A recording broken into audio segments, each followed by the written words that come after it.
Hello hi అండి.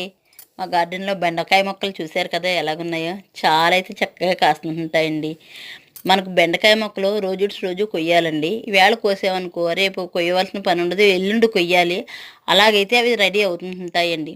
ఒక 3 మొక్కలు మీరు ఒక టబ్బలో వేసుకున్నారనుకో చక్క 3 మొక్కలకి ఇక్కడ రోజు ఒక అరడజన్ కాయలు అయితే కాస్తుంటాయి. మన సాంబార్లో ఒక అరడజన్ సరిపోతాయి. చక్కగా పులుసు పెట్టుకున్నా సరే 6 కానీ 8 కానీ కాస్తాయండి. చెట్టు బలాన్ని బట్టి బాగా కాస్తుంది. చెట్టు బలం తక్కువ ఉన్నదనుకోండి 6, 8 కాస్తాయి. ఇంకా ఒక టబ్బకి ఒక మొక్కే వేశారనుకో 10 కాయలు కూడా కాస్తాయండి. మనకు రోజు 10 కాయలు కూడా కొయ్యొచ్చు. అంత బాగా అయితే కాస్తాయండి. మీరు సబ్స్క్రైబ్ చేసుకోండి. మీకు మంచి మంచి గార్డెన్ వీడియోస్ అయితే చూసే అవకాశం అయితే ఉంటుంది. ఒక లైక్ అయితే ఇవ్వండి కంపల్సరీ. బీరకాయ చూసారా చిలకలాగా అయితే కాసినది. ఏదో రామచిలక అన్నట్టుగా ఉన్నది చూడండి. దాని ఆకారం ఎలా కాసినదో చూసారు కదా చిలకలా.